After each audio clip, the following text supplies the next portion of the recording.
Now, a lot of you have seen that there was a shooting in Denver, 5 dead. Also, the person who did the shooting has been killed by authorities, so it makes 6 total. I usually don't count the assailant. This is a mass shooting for sure, by every definition. Even the most conservative definition says 4 killed in a shooting is a mass shooting. By the way, mass shooting is a slightly more polite word than the one that is more accurate, which is a massacre. So now, you might have seen the story, but now you might not have, because it didn't get a ton of press.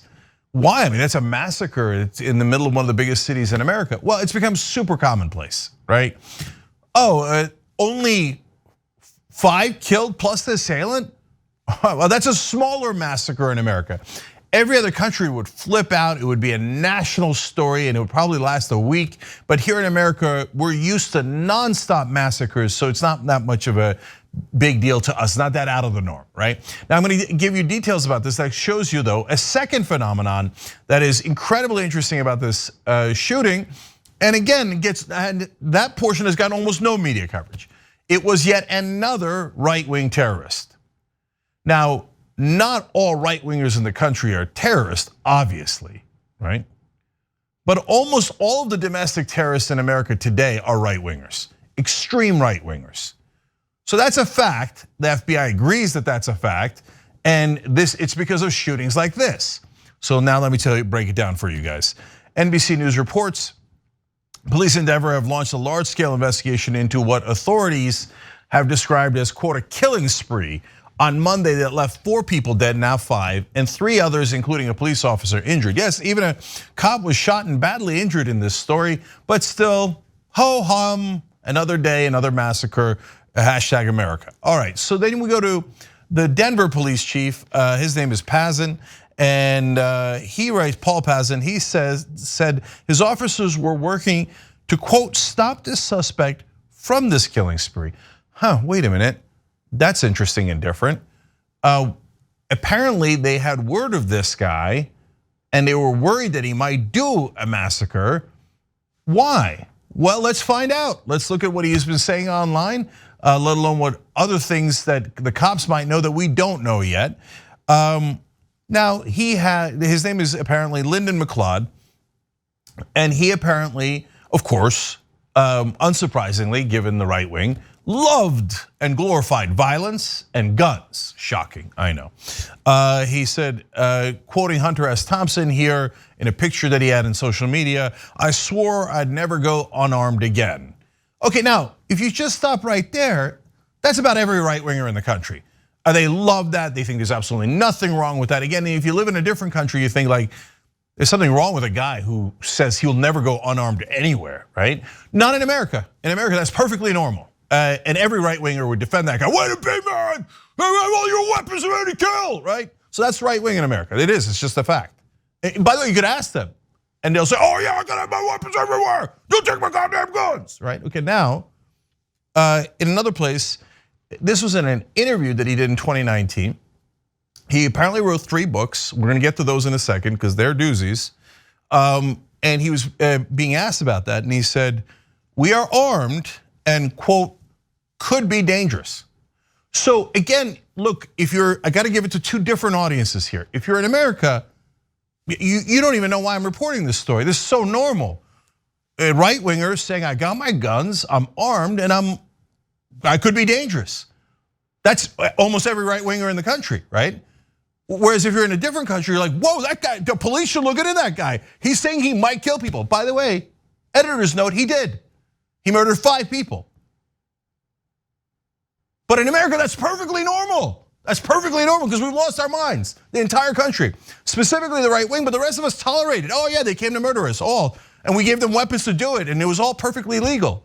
Nothing wrong here, move along, but it gets way worse. Now, here we go. Sun Times reports, he reportedly harbored extremist views and alt-right conspiracy theories online. Now say it with me. Of course he did. That's what almost all of them now, almost all the domestic terrorists right now have these same kind of thoughts.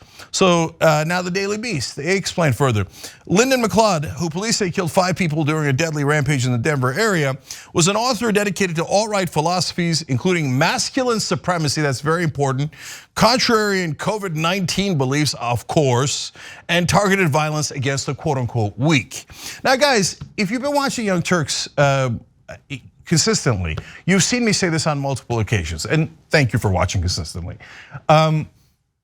They're pushing this idea that being right-wing is macho. I mean, that's an old school thing, they've been doing that forever, but now it's got new wrinkles to it. Like, oh, you take the vaccine, you're not a man. Real men don't need no stinking medicine, okay? Real men take dewormers. Real men work out, do MMA, and they think everybody else is weak, we're strong, we got guns. So right now, this sucks because he didn't used to be like this, but the leading purveyor of that ridiculous masculinity is Joe Rogan. So if you're pumped and you love fighting, okay, you're tough, you got guns, yeah, right? And vaccines, man, no, that's for weak, that's for the weak. Now, I told you guys, way before the shooting, you can go back and watch the old videos. I told you that they're pumping people up to do stupid stuff and telling them that if they don't believe in insane right-wing ideology, they're not real men. Tucker Carlson, by the way, even bigger advocate of this than Joe Rogan. He does it almost all the time. He talks about how first he was saying the vaccines make you feminine, then he turned around and I guess he wanted not to kill too much. Maybe he realizes his audience is really old, and if they're unvaccinated, a lot of them might die off. So he then turned around and said, COVID's making you feminine, but everything makes you feminine. Everything they don't agree with on the left makes you feminine. You better fight back against it, they told Lyndon McLeod, and he apparently listened. So look, I do want to give caveats. I'll save that for a second, okay? But we continue. Now, McLeod, as I told you, wrote 3 books. And what were they about? Well, Daily Beast explains, they followed a character named Lyndon McLeod. He named him the main character after himself. A persona named after his author who, quote, commits 46 murders in the book.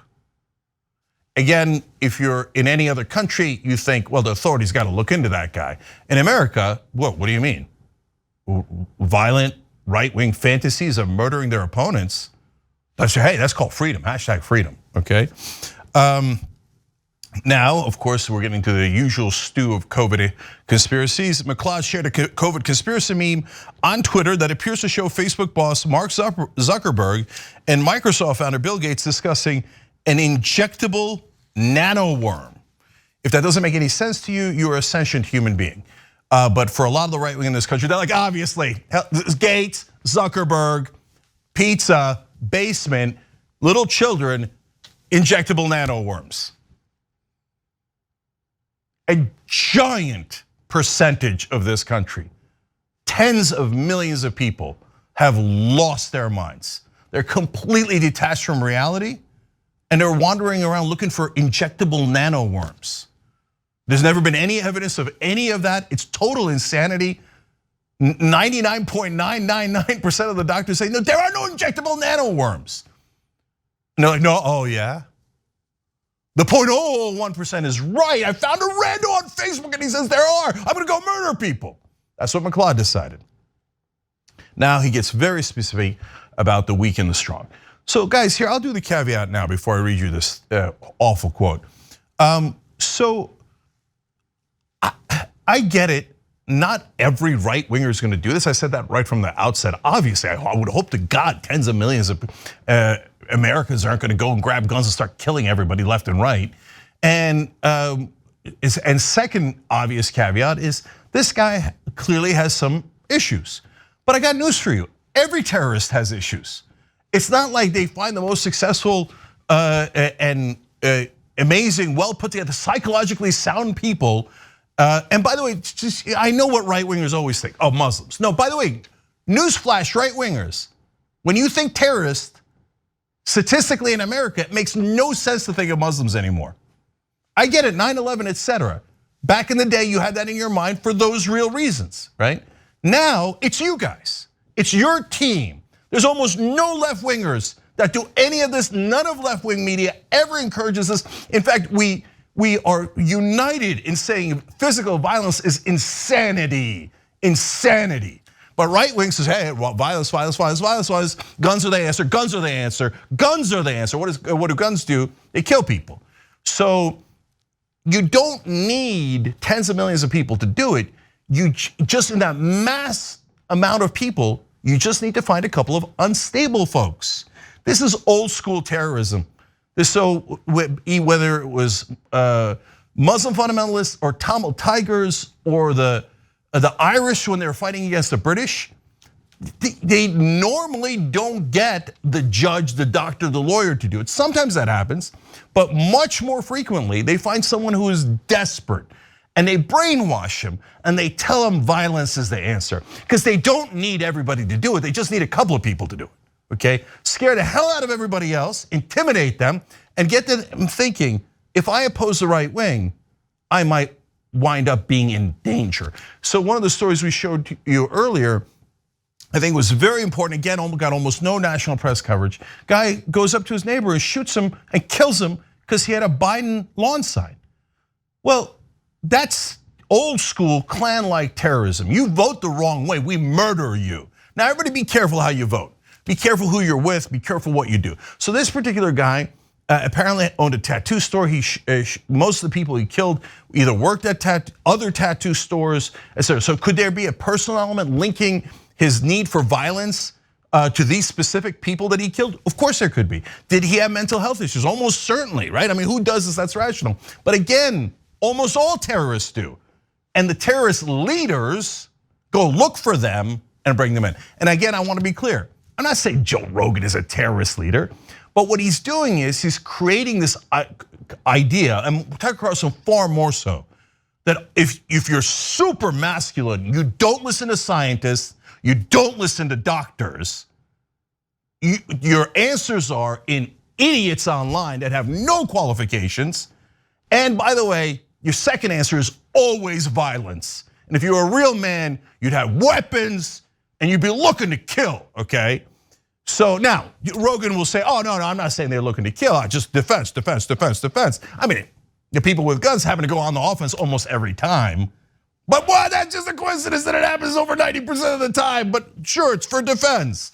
And by the way, I'm being unfair to Rogan here because he's a small part of the equation. The part that drives me crazy and why I'm mentioning him here is because he's created this meathead army, right? And they glorify all of this. Tucker does it on purpose, for sure, and I have no problem blaming him and almost the entirety of right-wing media. So that leads us to this quote from Lyndon McLeod. Sun-Times explains. He wrote, and I'm gonna have to clean this up as much as I can, the cursor and the actual thing. He says, our entire story is made up of crappy little Fs who insult badasses and get away with it because law enforcement and social norms protect the weak from the strong. I'm over it. The weak better buckle up. Crap's about to get real. By the way, most of the people he murdered were women, unarmed women, because he's so strong. They got him all pumped up. If you're really strong, you hurt the weak. You carry around weapons and are ready to use them. Denver Police Chief Paul Pazen said, this is the holiday season. To have this type of spree take place is not normal for our community. I got bad news for you, Chief. It is normal. First of all, you live in Colorado. Have you not paid any attention to the news? It is very, very normal to have massacres in Colorado. If you said to me, name 3 things about Colorado, massacres would make the top 3. Non-stop massacres in Colorado and all over the country. Not normal in our community. What are you talking about? This is America. And when we argue against it, the right wing rise in their fury and say, how dare you? You're promoting weakness. We will all be armed. And guys, I'm not exaggerating. There are polls that show 28 to 40% of Republicans now saying it might be time to resort to violence. And look at that, they're resorting to violence all over the country. I'm sure it's all a coincidence. It isn't. It's stochastic terrorism. That means terrorism designed to get to strike terror in your political enemies by not saying, hey, you kill Bob, you kill Susie, because that will get you in legal trouble.